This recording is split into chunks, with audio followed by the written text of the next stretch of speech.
Bismillah. J'ai passé toute la matinée à expliquer que je ne m'intéressais pas précisément aux musées et aux églises, mais aux habitants du pays, et qu'ainsi il vaudrait bien mieux que nous allions jusqu'au marché. Cependant, ils insistent. C'est jour férié, le marché est fermé. Où allons-nous? Dans une église. Je le savais. Aujourd'hui, on célèbre un saint très spécial pour nous, et très certainement pour vous aussi. Nous allons visiter le tombeau de ce saint. Mais ne posez pas de questions et acceptez qu'il nous arrive parfois de réserver de bonnes surprises aux écrivains. Combien de temps dure le trajet? 20 minutes. 20 minutes, c'est la réponse toute faite. Je sais évidemment qu'il va durer beaucoup plus longtemps, mais jusqu'à présent, ils ont respecté toutes mes demandes. Mieux vaut céder cette fois.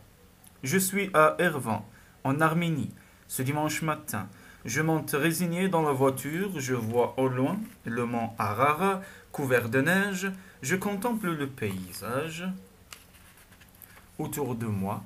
Si seulement je pouvais me promener par là, au lieu d'être enfermé dans cette boîte en fer blanc. Mes amphitryon essaient d'être gentils, mais je suis distrait, acceptant stoïquement le programme touristique spécial. Ils finissent par laisser s'éteindre la conversation et nous continuons en silence.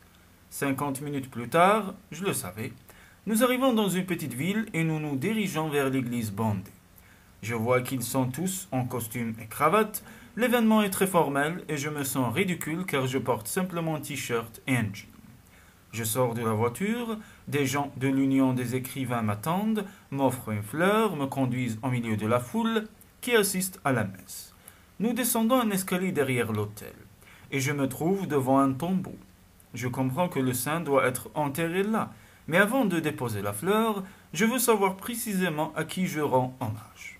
Le saint patron des traducteurs me répond tant. Le saint patron des traducteurs, sur le champ, mes yeux se remplissent de larmes.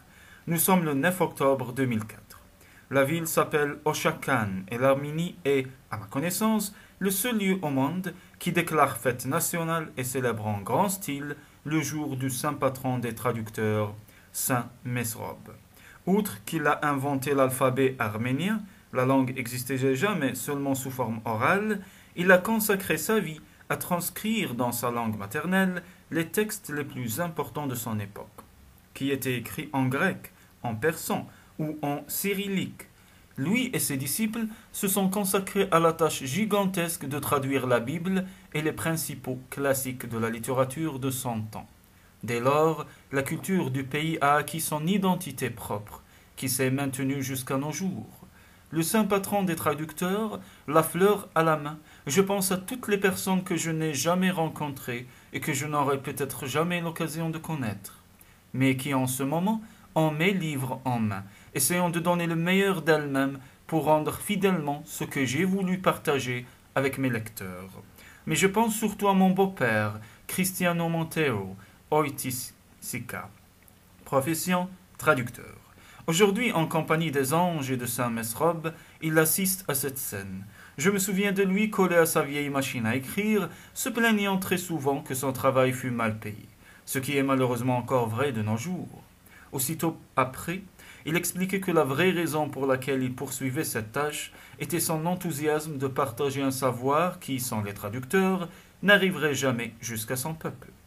Je fais une prière silencieuse pour lui, pour tous ceux qui ont traduit mes livres, et pour ceux qui m'ont permis de lire des œuvres auxquelles je n'aurais jamais eu accès, m'aidant ainsi, anonymement, à former ma vie et mon caractère.